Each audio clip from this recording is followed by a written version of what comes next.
Dr. Livingston, welcome to the Easy Conversations podcast. Thank you for joining me today.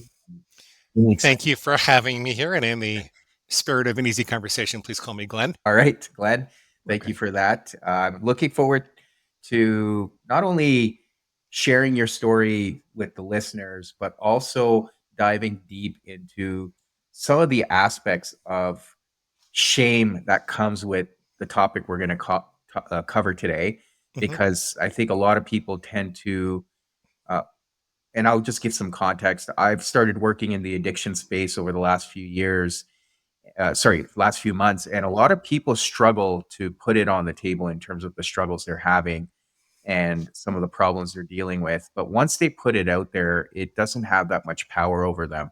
And I'm hoping we can uncover that today in our conversation. Okay.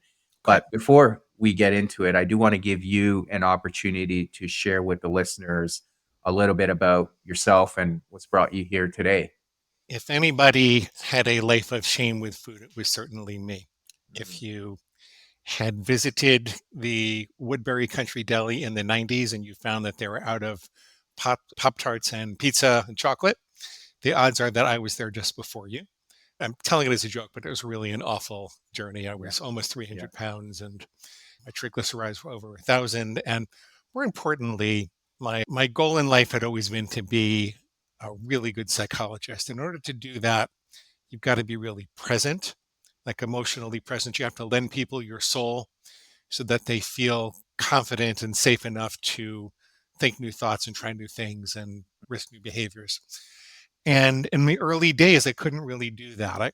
It all started because I'm 6'4", I'm modestly muscular, and just genetically, I'm lucky. Hmm. And if I worked out a couple hours a day when I was a kid, I could eat whatever I wanted to. And Hmm. I ate whatever I wanted to. Multiple pizzas, boxes of muffins, boxes of chocolate bars, boxes of Pop Tarts, whatever you could imagine. It was fair game. And I didn't think I had a problem. I thought it was, like Doug Graham says, more of a superpower. Hmm. And because I was thin and I seemed healthy, in retrospect, I had eczema and psoriasis and a Right. couple of things like that went away when I started eating better, but I didn't have any major problems with it.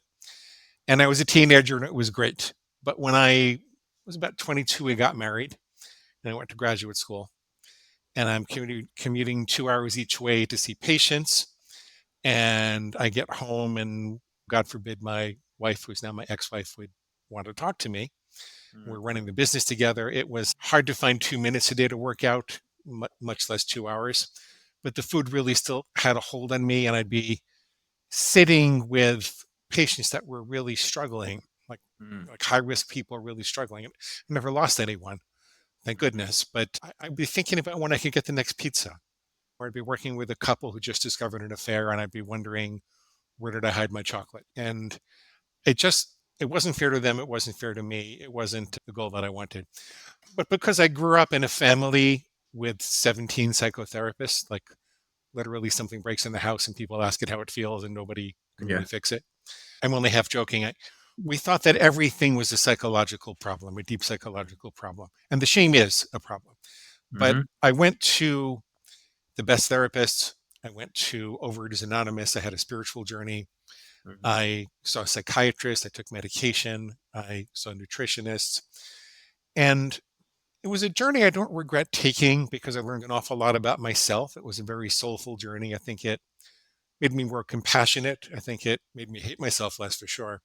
Right. But in terms of the overeating, I would get a little thinner, a lot fatter, a little thinner, a lot fatter.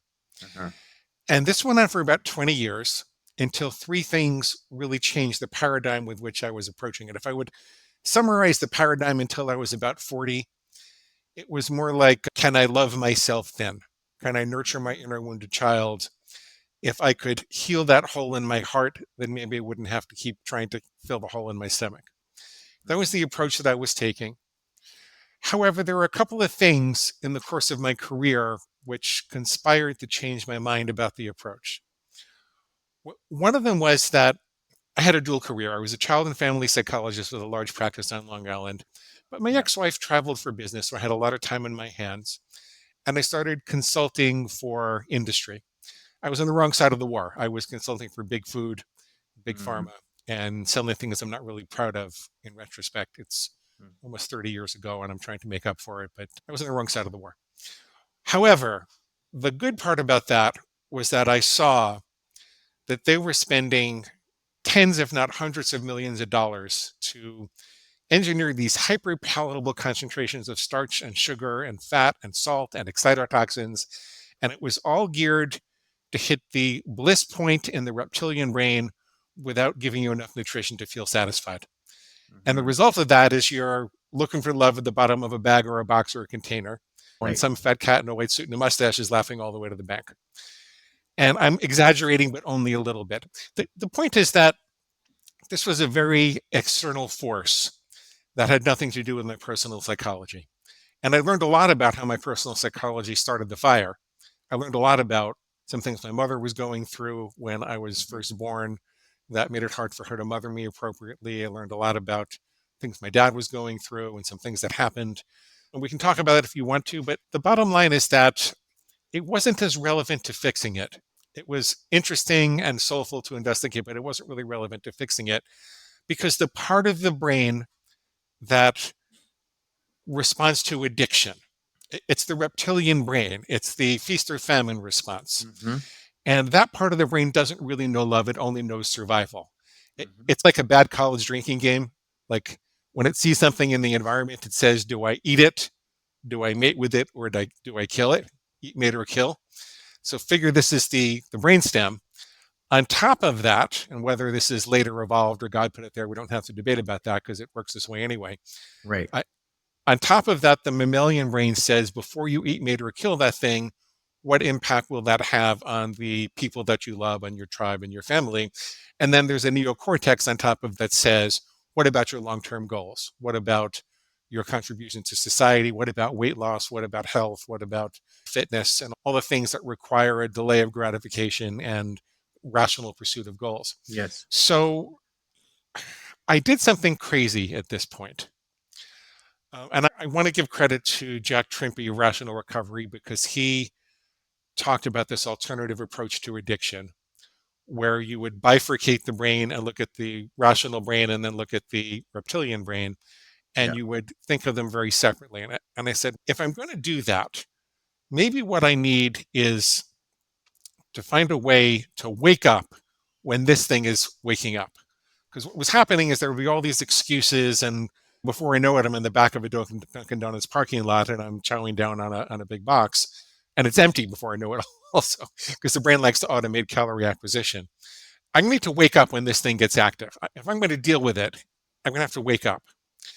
So I did something crazy, and I was not going to teach this.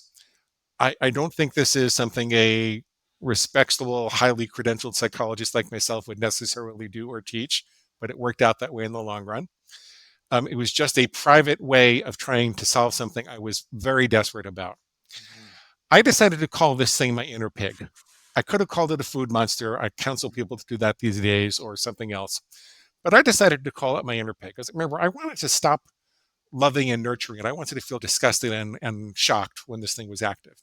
And I would create these tripwires, like very crystal clear lines in the sand.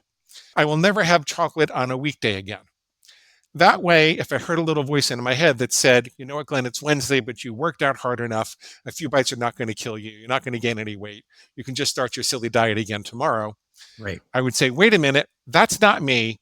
That's my inner pig. My inner pig is squealing for pig slop. Chocolate on a weekday is pig slop. I don't eat pig slop, and I don't let farm animals tell me what to do. Crazy thing, right? But it was just private. It was just an internal thing. Right. What I found out, and I know now why it helped a lot, was that it was the first thing that really pulled apart that automation loop and gave me a space between stimulus and response to say, whoa, Mhm. what's going on over here? I don't want this thing to be in control. I want to be in control. Just Mhm. like this is an organ in your brain, just like your bladder is an organ in your body or your testicles are an organ in your body. Right. And they make very powerful biological strivings. But as a civilized member of society, you can't just drop trow and go pee whenever you want to, and you can't run up to an attractive woman and kiss them. It's you're expected to control those urges, and we have every ability to do that. You get in a lot of trouble if you don't. I said, well, this should be the same thing. So now there's this space between stimulus and response. I wish I could tell you it was a miracle and that I suddenly got better and that if you guys do this, you're going to be, cured also. It wasn't a miracle. It was helpful. It was really helpful because I could do things in that space. Mostly what I personally did, because I'm a left brain reasoning intellectual person, is I wanted to get my rational control back. So I would say, what's wrong with what my pig is saying? I know it's winning because it's got like a half truth that seems seductive, but why is it logically incoherent? For example, the idea that you can just start tomorrow and it'll be just as easy to do that is incorrect neurologically. Neurologically, the principle of neuroplasticity says if you have a craving for chocolate today and you say, I'll just start again tomorrow, and then you have the chocolate, you will have reinforced the craving. So you're going to have a deeper craving for chocolate tomorrow. And you will have reinforced the thought. So you're more likely to say, start tomorrow again tomorrow. Mm-hmm. Therefore, it would be much better if I always use the present moment to be healthy. It's the only moment you can use to be healthy because it's the only moment that you have. And if you're in a hole, you got to stop digging. So I would call that a rational refutation. I'm almost done with my story, and then you can ask any question that Yeah, you of want. course. Oh. I would call that a rational refutation. And over the course of a couple of years, I mean, what it did immediately is it made me feel more in control. I didn't always make the right decision. I didn't always pause to do the refutation.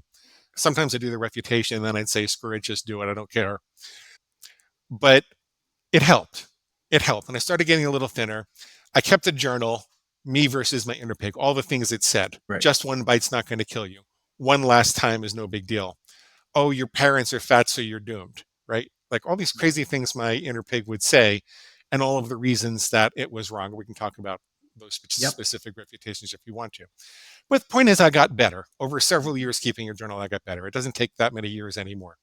Fast forward to around 2015, I'm in the middle of getting divorced, and I'm a minor partner in a publishing company because of my corporate and business connections in addition to my clinical work.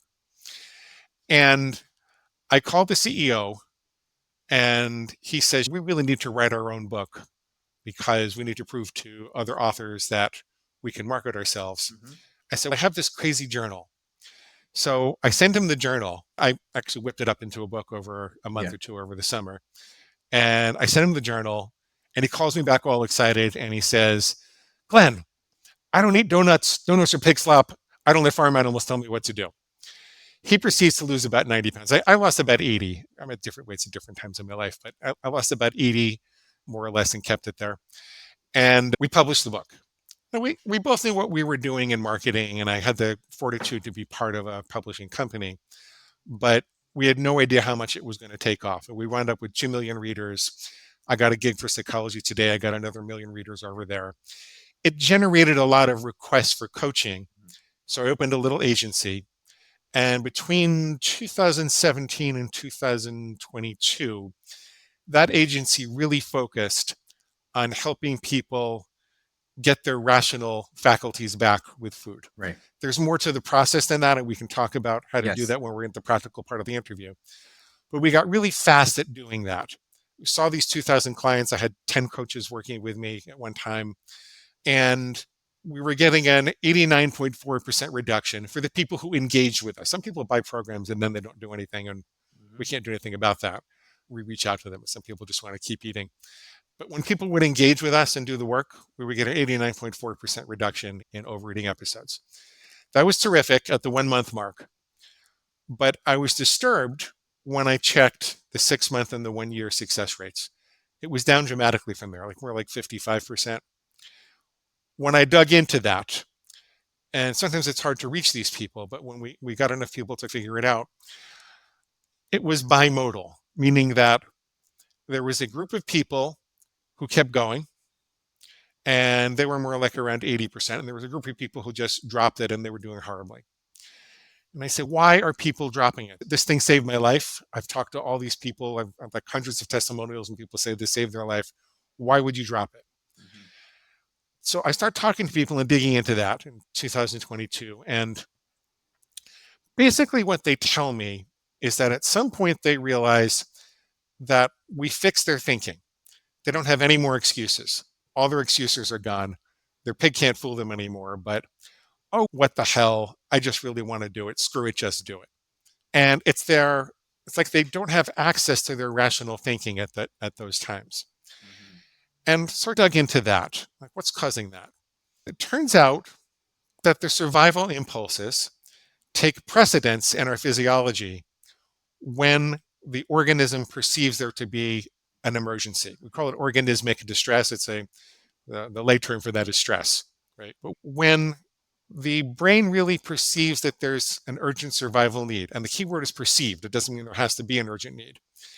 It has the capability to say, you don't have the luxury of thinking about your long-term goals now. You don't have the luxury of burning glucose to use your rational brain about this. You have to get as many calories as possible as soon as possible. And that's what seems to be behind the screw it, just do it response. It could be because people were skipping meals or not getting enough nutrition. It could be that they didn't get enough sleep. It could be that they felt too isolated. It could be that they weren't drinking enough water. There are all of these areas of distress that were responsible for that screw it, just do it response. And that was a profound insight for me. It was a piercing insight because that's the rest of the equation. So I thought, and because I'm a very left brain logical person, a lot of, I've had a lot of control, a lot of power in my rational brain. Like most of what I've accomplished in life is with intellect and fortitude, but not everybody's like that. Some people are a lot more emotional. And when I look back, the mistakes I made along the way had to do with organismic distress. But in order to really help people, we needed this two-sided equation. We had to fix their thinking, get rid of the excuses, but then we need to work on self-regulation and minimizing the sense of distress that causes this screw it, just do it response. And when we put that together, the results are better. And that's why I wrote my eighth book, which I think is the best book, although it probably won't ever be as popular, called Defeat Your Cravings. And that's what brought me to you. So Yeah. we can talk about any element of that you want to. We can talk Yeah, about the practical absolutely. steps, whatever you want to do. Yeah, no, I appreciate you sharing the story. And one of the things that I've talked about on this podcast and just talking to people who struggle with overeating, and I think you touched on it in terms of even your parents, but a lot of the times people that are engaging in that behavior is because they feel like everything around them is not within their control, but the only true thing they can control is their consumption of food. So I'm curious to understand if that was another part of it to your story where that was an area of your life that you could control. And then obviously, then to your point, that rational part of the brain was overtaken by the reptilian part. But I do want to get into that as well. But talking about control I, first. I think that's very true. I grew up in a very chaotic family. It was wonderful to have psychologists for parents, but they were hippies also, and there were all these people around, and they practiced in the home, and it was wonderful and awful. And I needed more control. I definitely did, and I discovered calorie counting, and you would call it exercise bulimia. I managed to undo the effects of early on. I could do it. I couldn't do it later. Right. So there was a striving for control. However, the natural conclusion of that insight is that if I can learn to accept the things that I can't control, Mm-hmm. if I can find more control in my adult life and I can realize that I am reliving a nightmare that doesn't really exist anymore because I'm Mm-hmm. no longer a helpless toddler or school child in a crazy family. Those therapeutic insights are very therapeutic, they're very cathartic. The problem is that the habit is very pernicious Mm-hmm. because it's a survival technique, it's a survival drive gone awry. I find that fixing the cause doesn't resolve the symptoms. And it Mm-hmm. also takes longer to fix the cause. So if I look at what I actually did, because I spent 20 years trying Yeah. to fix my soul, and I did, more or less. Mm-hmm. I'm still a little messed up, but I did fix my soul. I'm a much more settled person. It's if the problem is that the fire is roaring too much with the emotions and the stress responses, you can say, like, I've got to damp down the fire. I have to put out the fire. So let's look at the fire. That's intensely interesting. It feels really Mm-hmm. good to do that. However, if there are holes in the fireplace, then the ashes can still get out and burn down the house. Right. And so I look at what I've done as building a better fireplace. I actually offer this as coaching and information only because I don't want to do therapy. I'm a licensed to do therapy, but I don't want to do therapy because I want to address the pernicious habit first and foremost and focus on very practical techniques for Yeah. doing that. I have people who then stay with me to talk about the fire, and I really enjoy that. But I don't really let people go there too much in the beginning because there are so many practical things that they're doing wrong, and there's so much misinformation in the culture that I want to overcome that. Yeah. Um, Yeah. No, I appreciate that because I think knowing that it's a tendency to control can be important too, because then you can start taking a few steps back and understand why is this need arising. And that, to your point, is where the soul comes in, or the holes in the fire, right? mhm, And I do want to touch on the whole executive functioning of the brain. And one of the things that I've come to understand is the brain is obviously a very sophisticated organ. We still don't fully comprehend all the aspects of it. But to your point, when you were touching on the delayed gratification, I've come to realize, and I see this all around me, that requires a specific type of discipline. And you almost have to train yourself to learn how to have the patience and the consistency to delay gratification. But if somehow you can bypass that and get those dopamine spikes in a, what I like to at least consider cheap dopamine spikes, and find shortcuts, then your brain will always take over, or that disease within us will always take over and say, okay, well, you have an easier way of getting there. Why put yourself through mhm. all this Brilliant. misery and hard Brilliant. work? I think that's what you had shared in order, and this is what Viktor Frankl had talked about too, was creating that space between the stimulus and response, and recognizing what's going on inside of me and why am I seeking this quick fix. Mhm, mhm, Are you able to talk about that a bit more from the, and I know you and I've touched on this too previously, the whole idea of survival and how we've evolved, and how there's a purpose for this function of the brain, but it can also cause a lot of chaos mhm. for us if we learn how to trick ourselves. That's actually really important in terms of eliminating the shame Mhm. because we're told in our culture that if we have very strong cravings we can't control, that we have a Mhm. disease. There's Yeah. something wrong with us. The truth is that 100,000 years ago, the strength of your craving was related to your ability to survive. Yes. And the ancestors who had stronger cravings were more motivated to find and hunt and gather, to do the thing, to find the signals that led to food and to go and do what they needed to do to get food, and they were more likely to survive. So strong cravings are actually a survival advantage. It's a sign of a healthy brain doing its job. The problem is that in the modern food environment, I can go downstairs and get 100,000 calories for $100, and I can walk Yes. across the street and do it again, right?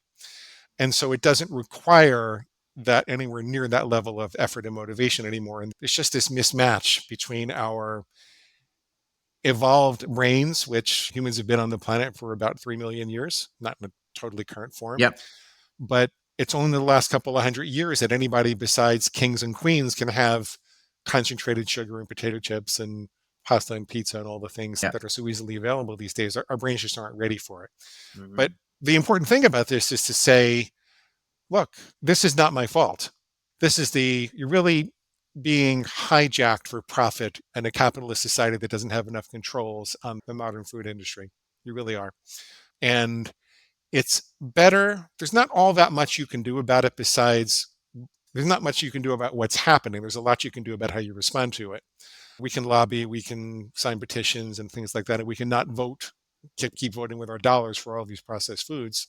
Right. But Jakarta Krishnamurti said it is no sign of health to be well adjusted to a profoundly sick society. So don't stop blaming yourself. Stop thinking that you're diseased or sick. Get angry instead. Get angry and in a civil way, see if there's something you can do about it. At the very least, try to opt out of some of these Yeah. giving dollars to these companies. Yeah. Yeah. No, I appreciate that. And you've talked about the pressure from society And you also talked about 30 years ago consulting for pharma and the food industry. So, what I'm seeing now is society's making it acceptable to overconsume, and there's this Ozempics out there now. Hmm. What are your thoughts around that? Because it's almost making it acceptable that, hey, you can have certain behaviors and it's okay, right? That's the messaging Yeah. you're getting. Whereas what I like to see is question it, look within yourself and try to get really curious and investigate why is there this tendency to want more. Okay. So I just want to make a disclaimer that I'm not a medical doctor. I'm a Yeah, psychologist. absolutely. So I do have very strong opinions, having seen 2,000 clients and done all these podcasts and things. When you're taking that injection, or even it's going to be turned into a pill, Yes. when you're doing that, you are telling your pig that it's stronger than you. Is it possible that you could do that for a while and use the lowered level of cravings, because it does lower your cravings, to teach yourself how to go through the extinction curve for some of the stimuli that are triggering you to overeat? Because cravings are always associated with either an internal or external stimuli. You pass by the coffee shop, or the hot air and the smell of the salt water near the ocean makes you want ice cream. And if you stop rewarding those things, or you reward them in a very bounded, contextualized way, you don't have to quit everything. Your brain will start to extinguish those cravings, and it'll label them dormant eventually, so that you're not suffering with it tremendously over time. But I'm sorry, I lost the original question. Can you repeat the original question? Well, it's more so the role society's playing in almost, Ozempic. yeah, Ozempic. yeah. Yeah. There are side effects, there are risks. There, I think in most studies in the 4 to 5 year range, the drug stops working. So it's not going to be a permanent solution. So one way or the other, there's really not a wake up skinny pill that doesn't come with a lot of cost. And so I think that one way or the other, you really need to develop your cognitive ability and your Yes. emotional resistance to change these patterns. So I feel this might sound self serving, but I feel like the work that we do is going to be necessary regardless. And we don't know what's going to happen in the long run with Ozempic. We Yeah. don't really know. And the Yeah. Wegovy and the other like kind drugs. Yeah. On the other hand, in emergencies, I will say that overeating is a very pernicious habit, and it requires an intense focus for 3 to 6 months on a variety of different principles and techniques to overcome it. It's not hard as in complicated, but it's a little bit like climbing up a mountain, Mm. and not everybody's up for that. And so if you're in an emergency situation and you're about to have a heart attack, or you need to lose weight for surgery, or any of the other immediate reasons that your doctor points out to you, I don't think it's out of the question to take the medication for a while. When I practiced as a psychologist and I work with people with severe depression or severe anxiety, I also work with a psychiatrist, and I would let them medicate my clients, but I would recommend that they follow the psychiatrist's recommendations, because the intensity of the problem was too strong to overcome by therapeutic and cognitive principles alone. So I think the danger is in believing in a wake up skinny pill. It's like believing you're going to win the lottery. But I think there is a place for it. It's just a much smaller place than society is getting excited about right now. Mhm. That's what I think. Yeah, no, I appreciate that. And then the other piece I wanted to explore with you, and I had chatted about this, was the regulation of the nervous system, right? And how we can spike certain mechanisms with our choices, especially when it comes to food. Mhm. What impact is that having on our nervous system from your Okay. perspective? Yeah. Okay. Um, I do want to underscore how important it is to find alternative sources of dopamine first. And then Yes, I'll talk about downregulation and upregulation, absolutely. because you really hit on something important. And I didn't know that in the early days. One of the last things I'd like to say about that is that there's this interesting phenomenon where people will take a break for an hour to go grab their car keys, get in the car, drive over to 7-Eleven, go into the 7-Eleven, find their junk, go up to the cashier, buy the stuff, go to the back of the parking lot, eat it while they listen to whatever, and then come back and they'll take a whole hour off to do that. But they won't just take an hour off. And maybe you just need an hour off. Maybe you don't have to have the whole 7-Eleven experience when Right. you do that. So important to seek other sources of dopamine rather than just pursuing the long-term pleasure. Hmm. The question you asked was about the impact of the food industry and the processed food on the nervous system, right? Is that Hmm. what you were looking for? We did not have chocolate bars on the savannah. It's a very concentrated form of sugar and fat and stimulants and excitotoxins. Hmm. If you eat a chocolate bar every day, by the end of a month, an apple will not really taste very sweet to you anymore because of a process called downregulation. When I was in graduate school, I got this crazy apartment which was right underneath the L train, and I thought, how in the world am I going to sleep? The train was so loud. A month later, I couldn't hear it. Why? Because my nervous system downregulated the response. Your nervous system is programmed to look for new, fresh, exciting stimuli in the environment that could either be a, caloric or mating opportunity, or that could be a threat. And if something is not new or it doesn't turn out to be a threat, then it downregulates. And so this can actually lead to a phenomenon we call anhedonia, Hmm. where not only does your response to the apple downregulate, but your ability to experience pleasure, not only from eating, but from other areas of life, downregulates. And this is why addicts often feel like they can't find pleasure in life other than the drug. Like the drug no longer really provides pleasure, it just makes them feel normal. And this is that the process works in reverse Hmm. for the most part. For some heavy drugs, it doesn't work in reverse, unfortunately. There is some permanent damage you can do with heavy drugs. But for food, we haven't found any studies that suggest that, or not any kind of preponderance of evidence that suggests that you can't turn it around. As a matter of fact, within 6 to 8 weeks, if you stop having that chocolate bar every day, your taste buds will probably double in sensitivity, and your dopaminergic and serotonergic systems will start producing that pleasure again, and you'll be able to taste the natural sweetness in not only apples, but even lettuce. And less people think I'm telling you that you're going to have to eat dirt and rocks to recover. You don't. It has more to do. I mean, there are some things and some people that just have to give up sugar or Hmm. flour or alcohol or something like that. But 2 out of 3 people I find need to regulate their food. We can talk about why, like a very specific context, like I only have it on the weekend and only Hmm. 2 ounces can work, where it doesn't work to just eat it randomly. But just know for now that you don't have to eat what's you consider to be boring Hmm. in order to recover. Hmm.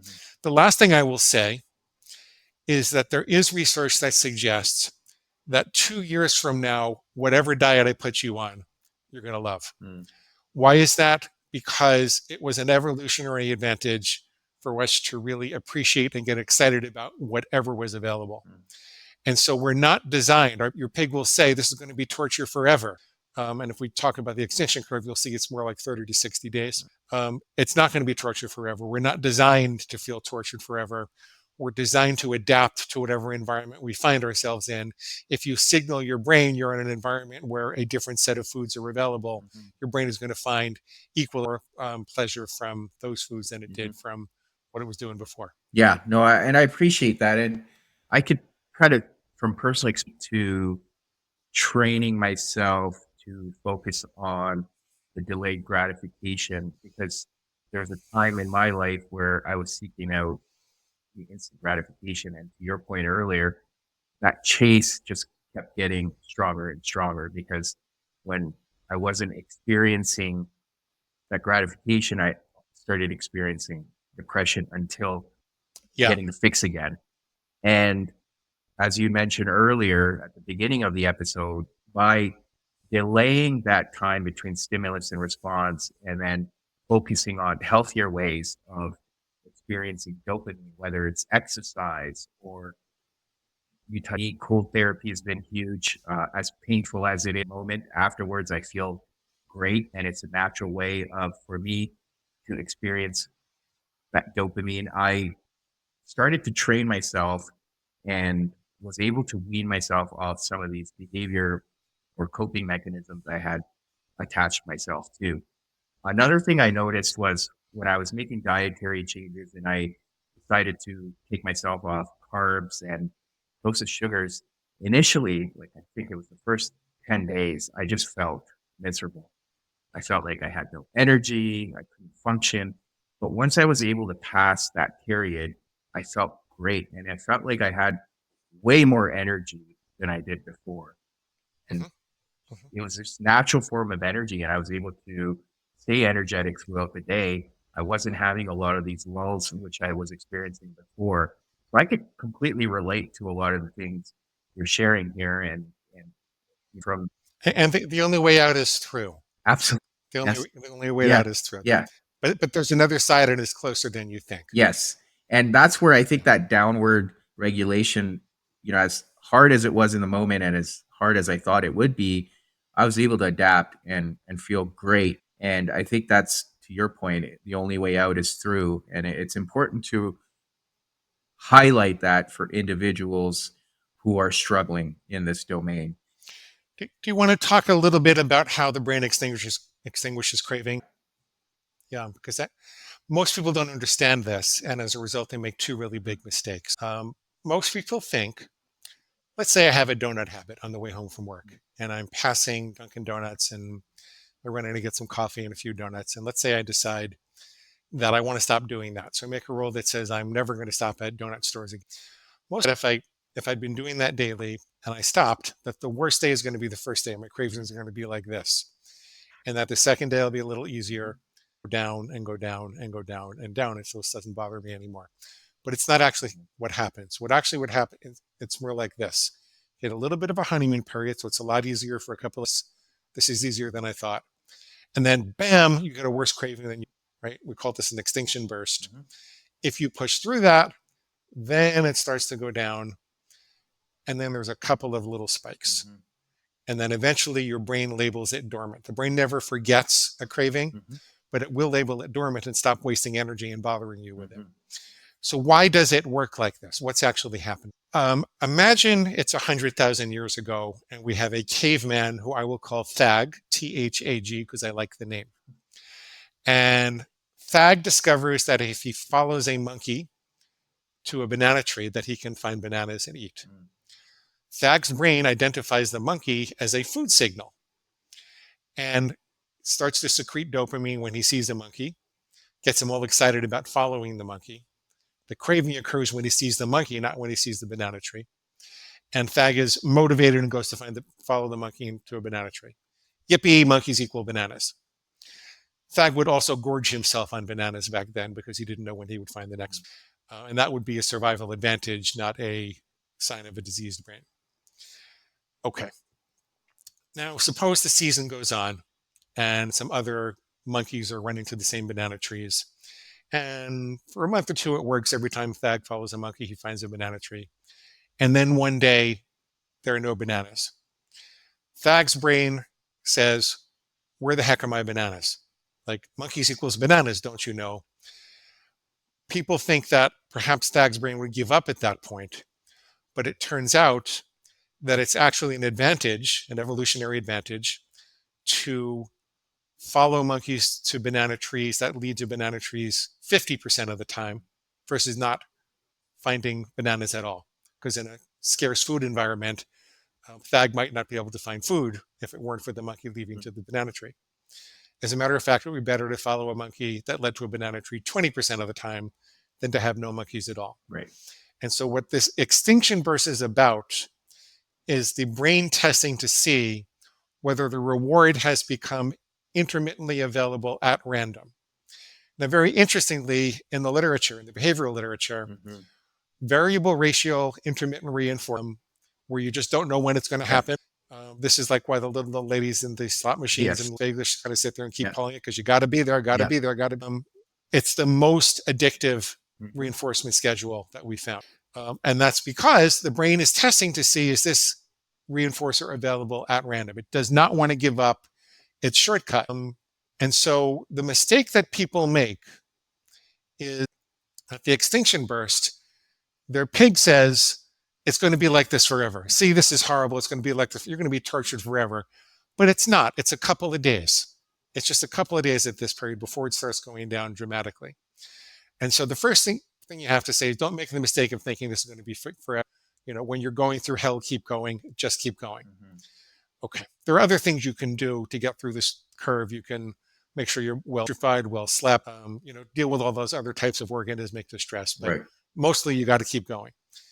Then when they get towards the end and they're not really bothered anymore, they say, I got this. I can handle a couple of donuts. And what do is at random, not with any kind of forethought or context or bite, at random, they reinforce it and they're starting the extinction curve all over again. And it says, oh boy, I was right. It's randomly available.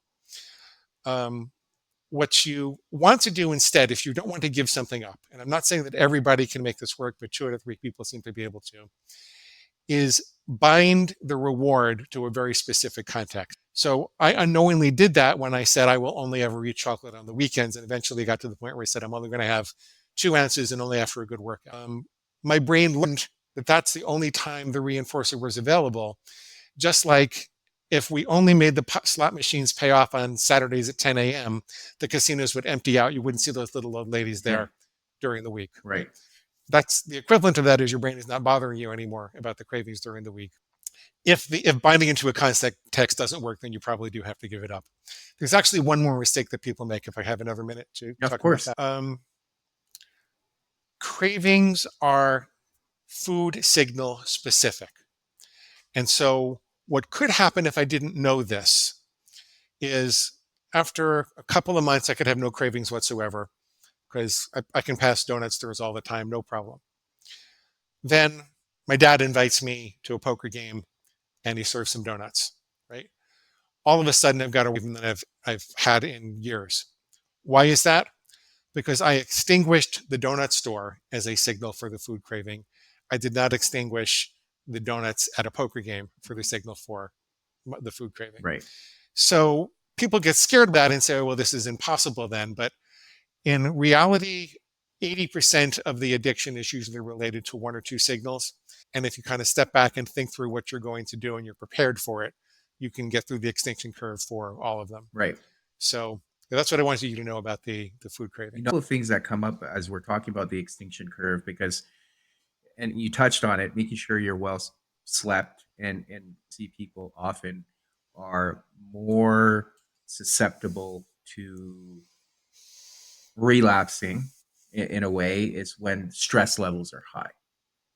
Mm-hmm. Right? Thoughts around that, and then what can people do when they know they're going into a stressful situation or they're stressed in general, to be more aware? So I prefer to call that a reversal of intent than a relapse, because I don't believe there's a disease, so I don't believe it's a relapse.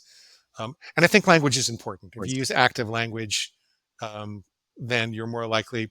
You might feel a little guilty if you make a mistake, but it's better to take a little bit of pain and hold on to your responsibility and power than to feel like you're at the mercy of this mysterious disease.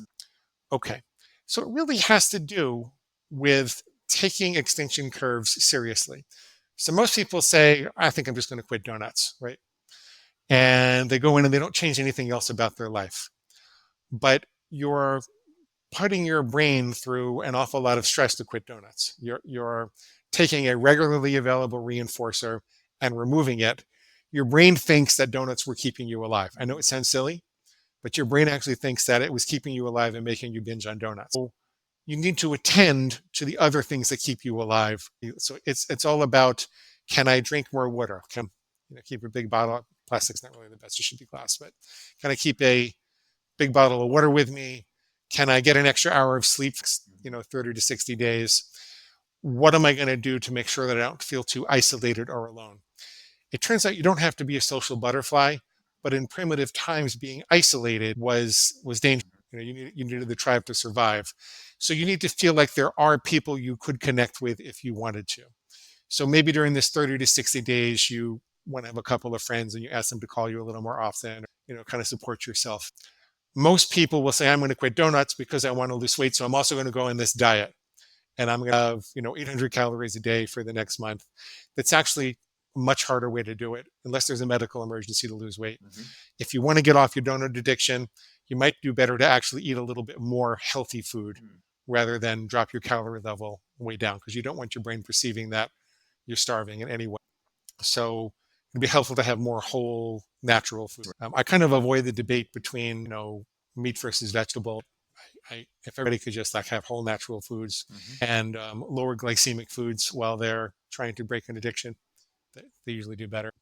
You can give yourself support with journaling. You can prioritize finding time outside during this period. It really is a big deal. All that self-regulation really does make a difference, and you're putting money in the bank. Like you don't have to get through this more than one time unless you go back and you break. Right. Yeah. So those are the kind of things I recommend to Yeah. get through. No, and I Yeah. appreciate that. And I think you also touched on this when you gave the poker game example, but exposure. You may have taken yourself off. Like we've used donuts as an example. You've taken yourself off the donuts. You're well on your extinction curve, if not at the bottom there. But how does exposure come into play? Because I think a lot of Oh, people. what I was actually oversimplifying Yeah. things when I was saying it was 30 to 60 Yeah. days. It's 30 to 60 exposures. Mm. You have to be exposed to the stimulus and then not reward the stimulus. Mhm. And so, for example, it's a little harder to extinguish the donuts at the poker game with your dad because you don't exposed to that every day. But you have to have the attitude of the only way to kill a craving is to have the craving. You can't kill it in your ivory tower or by having a psychological insight or by writing this or writing that. The only way to kill the craving is to have the craving and not indulge the craving. You need to do whatever you can do to do that. And when you have it, you say, bring it on, baby. This is one more exposure. This is the worst it's ever going to be. Tomorrow is going to be, better if I keep doing this after that little curve.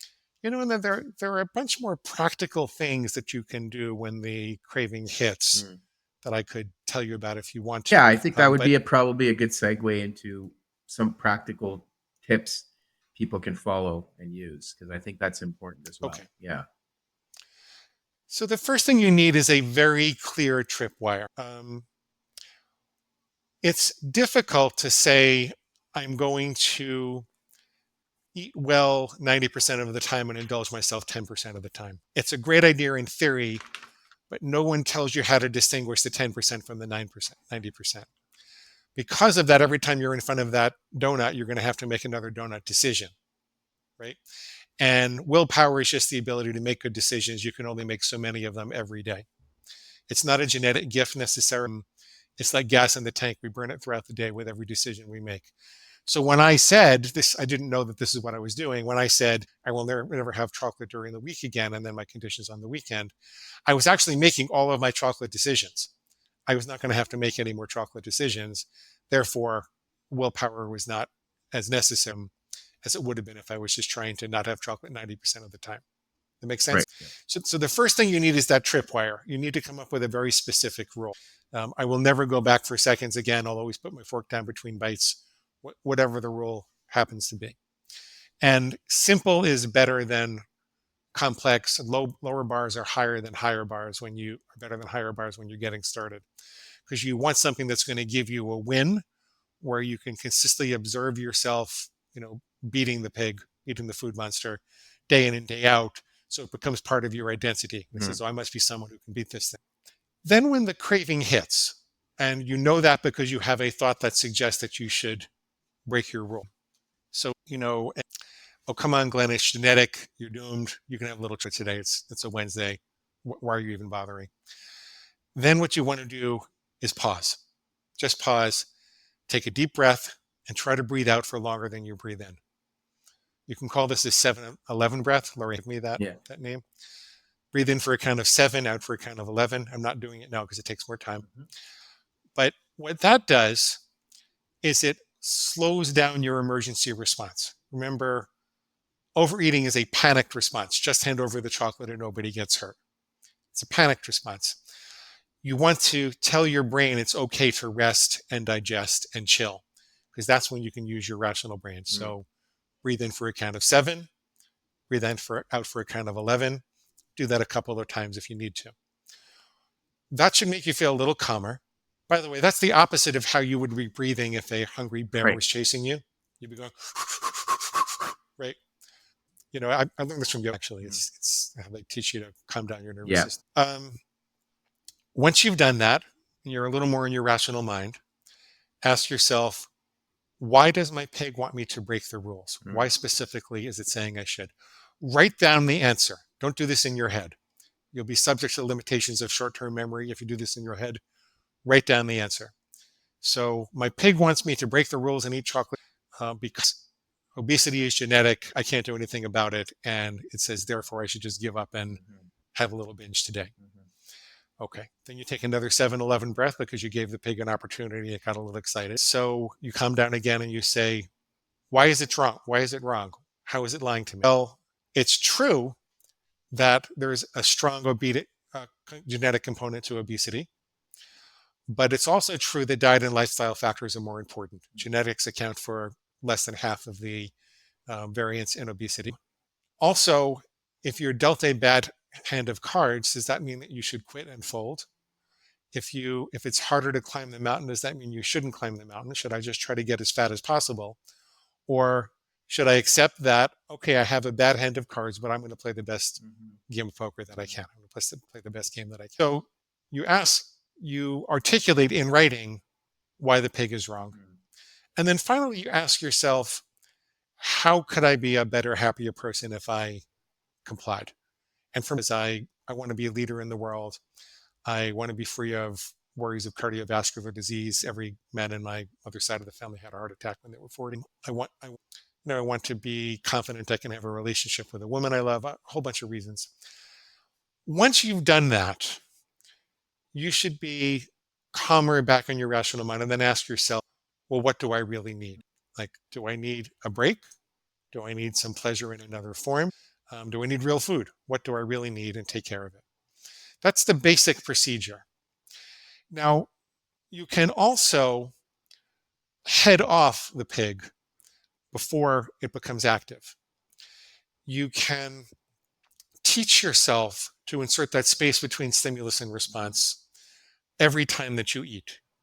So rather than just digging into a hot, steaming plate of food, start out by trying to build your pause muscle and saying 1, 2, 3. Simple as that. Before you eat, just go 1, 2, 3. Mhm. Once you're used to that, then start taking a 7-Eleven breath every time before you eat. Then start taking 2 or 3 of them. Then you might add a mantra that helps you remember how to fight the pig at the work. I always use the present moment to be healthy. It's one of my favorites. Diet and lifestyle factors are more important than genetics and obesity. Mhm. You can start repeating that. What you'll find if you do that is that at the moment of temptation, those thoughts will come into your mind. So rather than the pig's thoughts coming in at the moment of temptation, the thoughts that you're programming in will come into your mind, and that really helps too. Mhm. So Mhm. yeah, that's the gist of it. That's the Yeah. gist of what we do. Glenn, thank you for walking us through that. But yeah, even coming on here and sharing your story and talking us through what's going on the neurologic, because I think a lot of people don't appreciate that, but then being able to provide practical guidelines around what people can do to not only become aware of what's going on, but then how can they change some of those behavior responses, because I think that's equally important. And Thank you. so I It's appreciate that my very. pleasure. Yeah. So My pleasure. I enjoyed that. listeners that want to find your work or even get a hold of you, if you're willing to share, what are some ways they can do that? Sure. The best thing to do, I put out an awful lot of free resources. I have my own podcast. We demonstrate things. It's a lot to grasp, and it's weird. Like, Mhm. why does frickin' have a guy with a pig on him inside? It's a, it sounds a little cold, but it's actually very compassionate. If you go to Defeat Your Cravings, defeatyourcravings.com, and you click the big blue button and sign up for the reader bonuses, you'll get a free copy of the book in Kindle, Nook, or PDF format. Mhm. So the digital format is free. The hard copies and the more traditional formats Mhm. have a charge for them. And I'll give you a couple of other bonuses, the most important of which are a set of full length coaching sessions that are recorded so you can hear sounds like in practice.